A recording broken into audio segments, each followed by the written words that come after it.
wa sayyidi Ahmad sahibul wafatajul arifin lahum al-fatihah. A'udzu billahi minasyaitonir rajim. Iyyaka na'budu wa iyyaka nasta'in ihdinas siratal mustaqim wa khususan mursyiduna Syekhana al-Karam Kiai Haji Muhammad Ali Hanafi Akbar lahu al-fatihah. A'udzu billahi minasyaitonir rajim. Iyyaka na'budu wa iyyaka nasta'in ihdinas siratal mustaqim siratal ladzina an'amta 'alaihim. Bismillahirrahmanirrahim. Alhamdulillahi rabbil alamin wa bihi nasta'inu ala umurid dunya waddin. Sayyidina wa maulana Muhammadin wa ala alihi wa sahbihi ajma'in. Amma ba'du. Hadarul kiram, para alim, para ulama, khususipun guru kita, mursyid kita, Syekhana al-Mukarram Kiai Haji Muhammad Ali Hanafi Akbar. Semoga beliau tansah pinaringan kesehatan, keselamatan, panjangkan umurnya, disempurnakan ilmunya. Semoga kita semuanya mendapatkan berkah dari beliaunya. Amin ya rabbal alamin. Para sepuh, bini sepuh, para jamaah zikir Thariqah Qadariyah Naksabandiyah, perwakilan Kabupaten Nganjuk, semoga senantiasa diberikan kesehatan, keselamatan, panjangkan umurnya. Semoga keluarganya sakinah mawaddah warahmah. Amin ya rabbal alamin. Sholawat serta salam kita aturaken dumateng junjungan kita. Sebelum sholawat, saya lupa. Puji syukur kehadirat Allah Subhanahu wa taala. Semoga Allah selalu melimpahkan, mencurahkan rahmatnya kepada kita semuanya, memberikan ridho apa yang kita lakukan, karena sampai saat ini kita masih diberikan kesempatan, masih diberi beberapa nikmat, khususnya nikmat iman Islam dan nikmat kesehatan, sehingga kita bisa menghadiri di dalam majelis ini. Dan ridhonya meluber kepada keluarga kita semuanya. Amin. Sholawat serta salam kita aturaken dumateng junjungan kita Nabi Muhammad sallallahu alaihi wasallam. Semoga kita semuanya dikelompokkan menjadi orang-orang yang selalu mendapat syafaat hingga yaumil qiyamah. Amin ya rabbal alamin. Para bapak ibu dan semuanya, sebelumnya saya mohon izin khususnya kepada Ustadz Muhaimin, izin untuk berdiri di sini. Saya bukan untuk ceramah, bukan untuk mauidhah, hanya sekedar tadzkirah, mengingatkan, khususnya untuk mengingatkan saya sendiri. Saya khawatir saya menyampaikan ini nanti bandulnya kepada saya, karena kadang-kadang kita berbicara itu lupa bahwasanya kita ini masuk di dalamnya. Para bapak ibu dan saudara semuanya, saya ingat ada suatu ayat At-Tahrim ayat 6, potongan ayat, ya ayyuhalladzina amanu ku anfusakum wa ahlikum nara. Al-ayah. Saya ulang lagi. Ya ayyuhalladzina amanu ku anfusakum wa ahlikum nara. Al-ayah. Wong beriman, hai orang yang beriman, lindungilah keluargamu dari api neraka. Saya mau ngambil dari titik ini.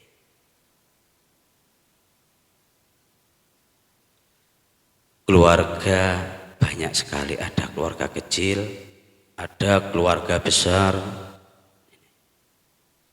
Termasuk kita di sini ini juga keluarga.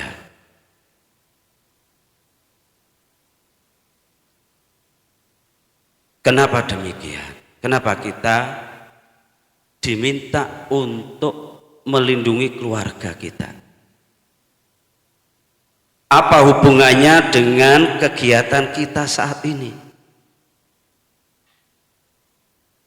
Apa keterkaitannya melindungi keluarga dengan apa yang kita lakukan semacam ini?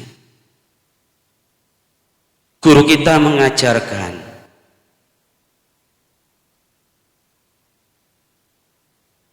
bahwasanya hasil dari apa yang kita lakukan bisa diimplementasikan dalam kehidupan kita sehari-hari, bisa dibuktikan, bisa dibawa dalam kehidupan kita, dalam keluarga kita khususnya, keluarga inti khususnya.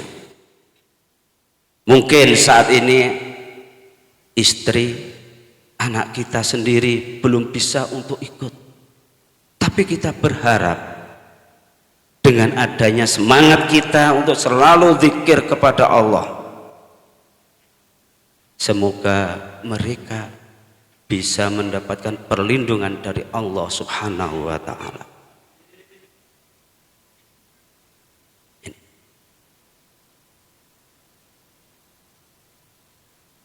Kita berzikir jahar dalam rangka memicu untuk bisa khafi. Nah, ini loh yang kita bawa dalam kehidupan. Kita di sini nantinya jadi percontohan daripada keluarga kita. Jangan sampai kita menggembor-gemborkan zikir kita, tapi tidak bisa diimplementasikan, dibawa ke dalam kehidupan kita. Ini tidak untuk diri kita sendiri, walaupun pada hakikatnya nanti itu adalah kembali kepada kita sendiri. Apapun yang akan kita lakukan pasti balik ning awake dhewe, bukan untuk guru kita, apalagi untuk Allah Subhanahu wa ta'ala, bukan.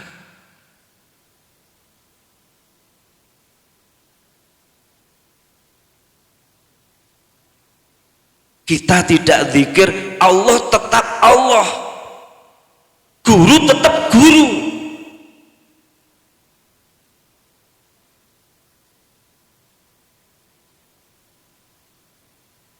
Tapi kalau kita tidak mengikutinya, kita sendiri yang rugi. Kalau kita tidak betul-betul, nah ini saya juga belum bisa betul-betul Bapak, maka kita sendiri hidup kita hampa.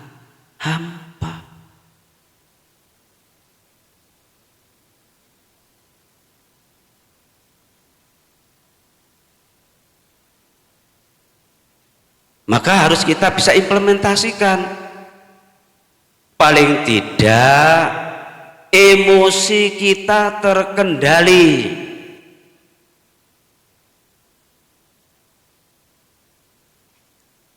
Kita mau marah, ingat khofinya, sehingga marah bisa diredam.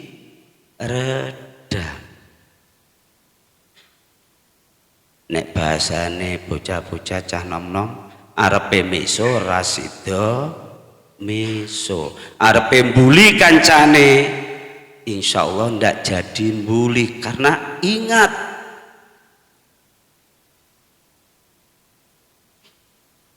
maka ketika kita zikir kepada Allah, kita juga harus selalu ingat kepada guru kita khususnya dan keluarga kita.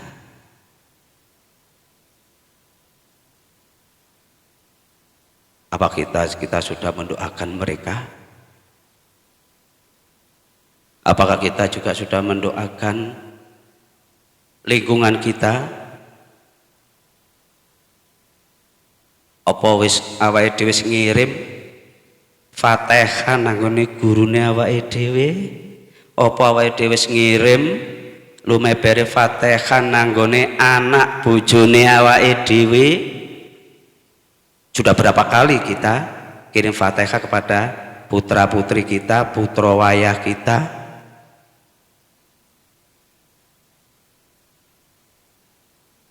Yang jelas kita tidak memaksa Allah untuk merubah. Kita tidak pantas.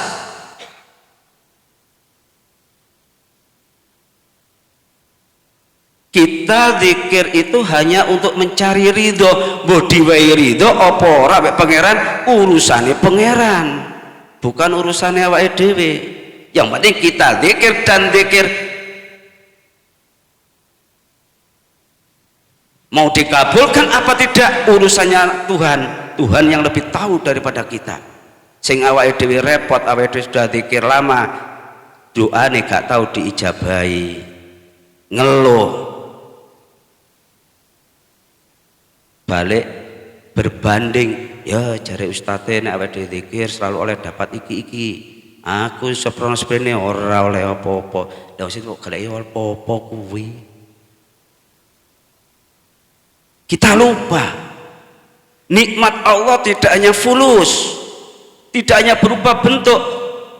Nafas kita ini nikmat Allah. Mungkin seharusnya kita batuknya ini batuk kronis, tidak jadi batuk kronis. Cuma kita lupa. Mungkin rematik kita ini seharusnya rematik yang parah, tapi tidak. Lah kok hasilnya awake dhewe zikir? Belum tentu. Itu semua adalah kasih sayang Allah. Jangan lupa. Maka ilahi anta maksudi wa ridhoka matlubi a'tini mahabbataka wa ma'rifataka. Maksudnya adalah itu hanya untuk mencari ridho,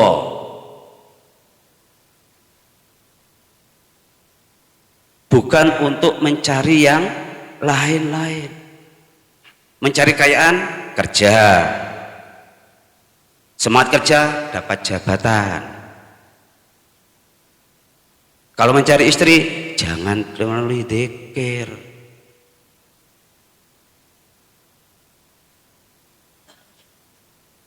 Dzikir itu adalah sarana bagaimana kita diberikan, didudui guru kita jalan untuk mencari ridho Allah. Itu diantaranya iki loh, agar zikir awake dhewe gak kurat karit teko ning majelis ini. Walaupun tidak bisa tiap tahun, paling tidak seumur hidup sekali, kita mendatangi orang-orang soleh yang dirangkai dalam ziarah wali songo. Di antara itulah kita diberikan jalan oleh guru kita, dipermudah. Kalau kita selalu menghadirkan Allah dalam kehidupan kita, insya Allah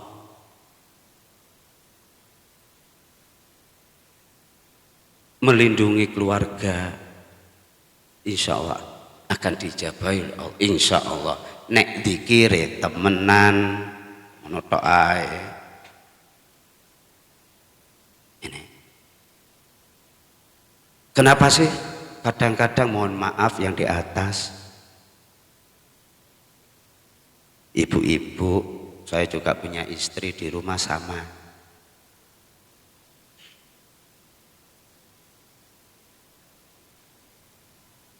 Kalau sudah ada kesalahan sedikit, urusannya panjang.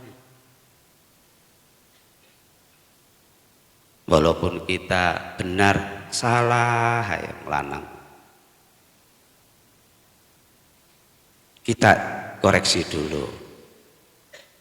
Bahkan zikir ini, saya tadi duhur tadi, begitu sholat duhur, mohon maaf,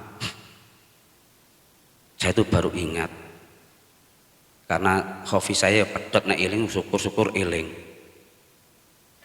Biasanya sholat tuh cepet, begitu dapat rokat pertama, dah apa aku cepet-cepet, tak nikmati dengan hobi, enak.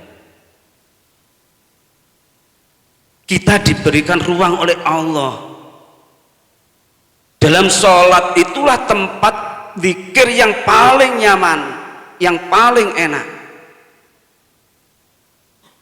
Sampai jarang sampai 2 jam, 3 jam betah.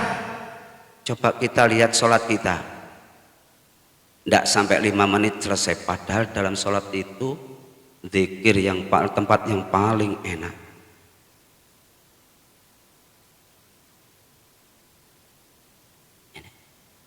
Tidak usahlah 1 jam sholatnya bengkak. Kalau kita lihat orang-orang soleh, sholat itu berdirinya lama. Kalau Siti Aisyah menceritakan Kanjeng Nabi, kakinya sampai bengkak ketika sholat malam. Kenapa? Menikmati zikir itu. Saya belum sampai jauh, ketemu dengan Allah, menyebut asmanya Allah.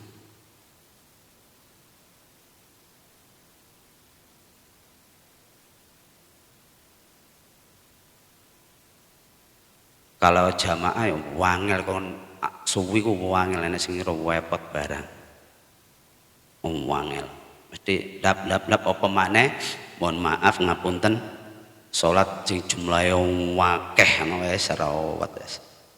Sikile mek peok, tapi ndak. Ya bagi beliau-beliaunya, mohon maaf nih, bagi beliau-beliau yang di depan mungkin itu enak, tapi kita kadang-kadang loh ya, bagi kita yang baru-baru seperti ini, ndak nutut.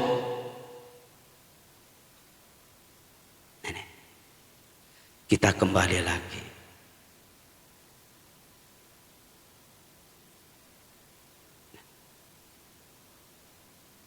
Kenapa kadang-kadang zikir kita ini tidak berbalas atau tidak berbanding sama dengan kehidupan kita sehari-hari? Tentu syarat dan rukunnya harus dipenuhi.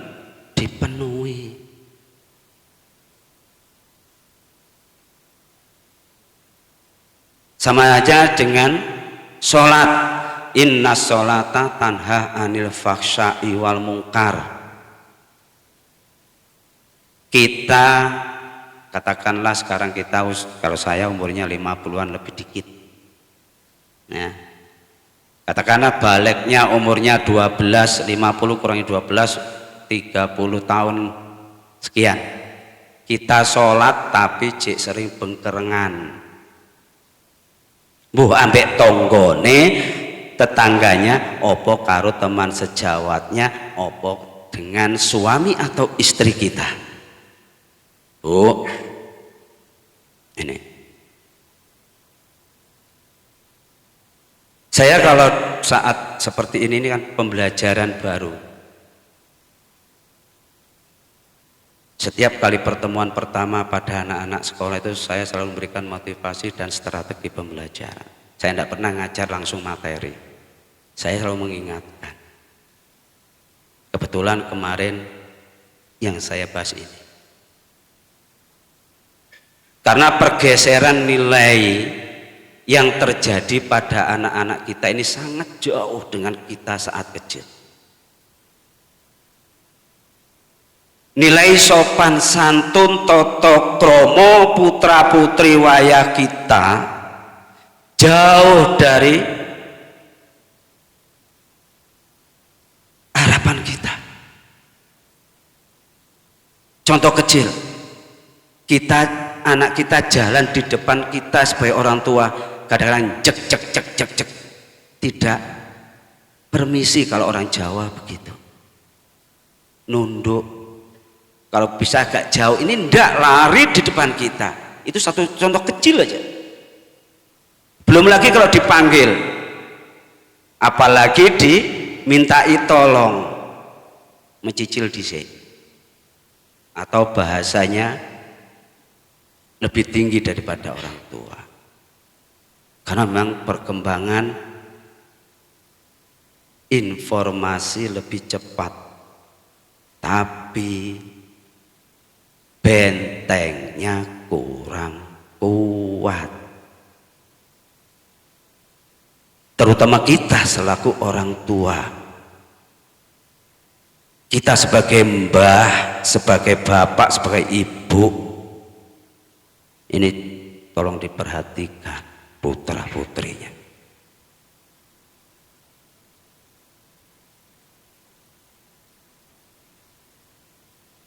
Mereka lebih suka main HP dan sebagainya, itu juga pengaruh.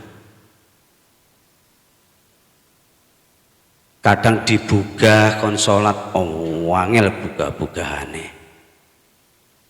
Kenapa? Karena apa yang kita lakukan ini kemungkinan syarat rukunnya kurang pas. Termasuk tadi sholat kita. Kalau zaman dahulu sholat kita, wudhu kita menggunakan bak mandi yang besar, sehingga nancapkan tangan jep, ini semuanya basah. Sekarang tak pakai pancuran. Kadang dari situ sudah tidak pas. Padahal syaratnya air wudhu harus mengenai kulit kita.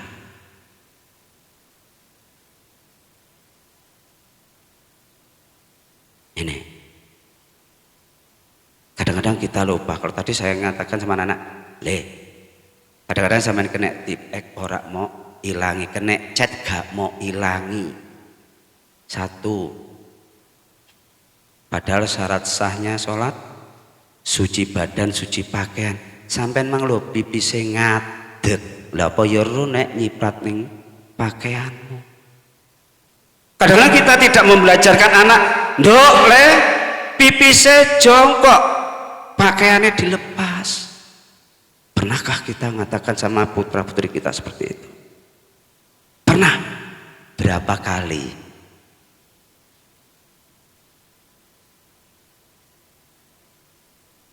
Ini juga membawa efek. Kadang-kadang kita sebagai bapak dan mbah pun sama lupa.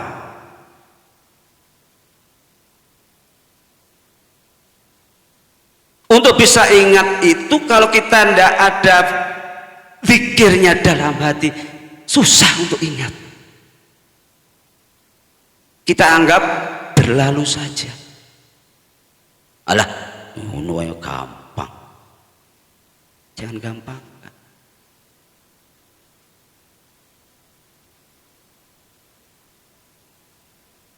Karena yang kita hadapi adalah yang menciptakan.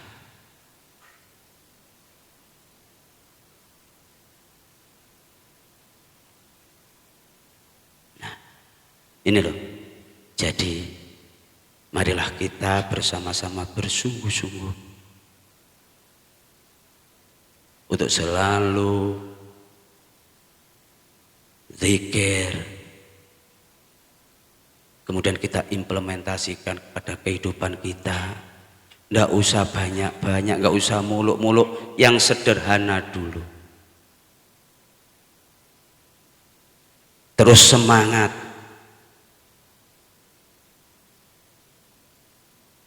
Syariat juga penting dalam satu sisi.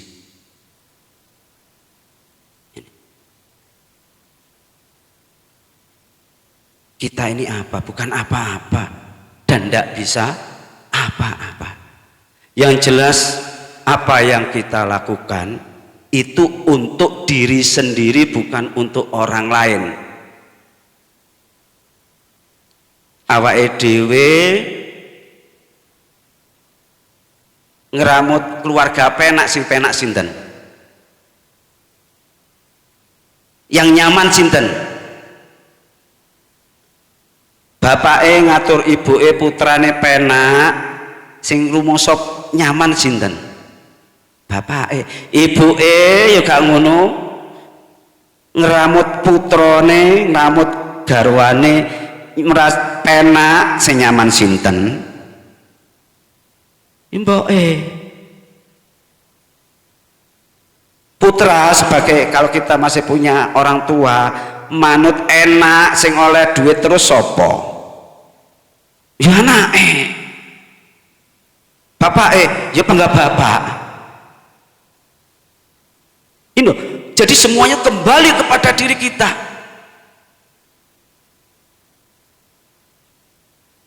Seakan-akan kita itu memberikan seseorang, kita jariah kepada orang lain, seakan kita memberikan orang, padahal itu balikin ning awake dhewe maneh. Maka ada 3 amalan yang tidak pernah putus. 1, ilmu.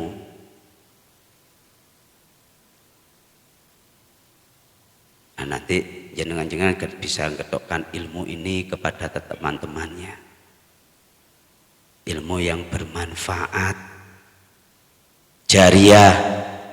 Tadi sudah dipancing oleh ustadznya, oleh pengurus.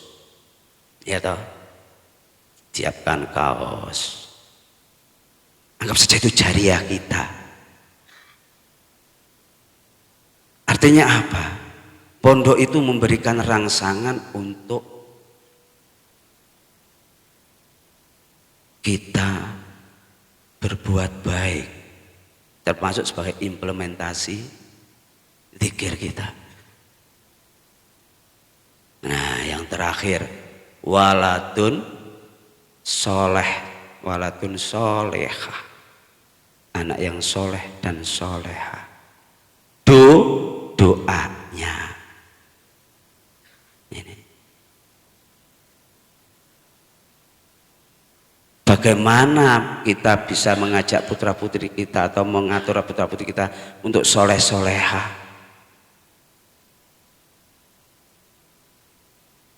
Nek awake dhewe bentak ya mereka mengkeret malah apa.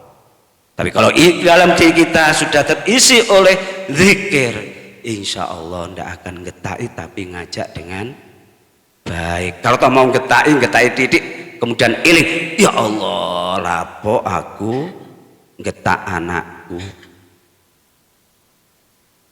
Minimal diingatkan oleh zikir kita. Ini. Jadi saya tidak usah panjang-panjang, nanti tidak bisa selesai ini saya ngomongnya. Jadi yang saya sampaikan, jika kurang berkenan di hati panjenengan semuanya, saya mohon maaf yang sebesar-besarnya. Karena saya juga sama dengan jenengan-jenengan sebagai murid dari guru kita. Semoga Allah Subhanahu wa ta'ala selalu memberikan ridho kepada kita semuanya. Berkah guru kita semoga tercurah kepada kita semuanya. Untuk terakhir kali mari kita doakan beliaunya. Semoga senantiasa sehat walafiat, selalu bisa mengayomi kita dalam artian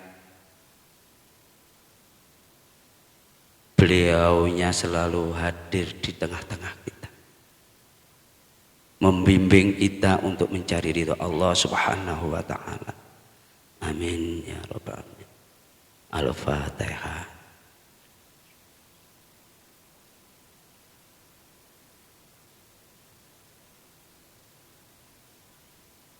Sekian, wabillahi taufik wal hidayah wa ridha wal inayah.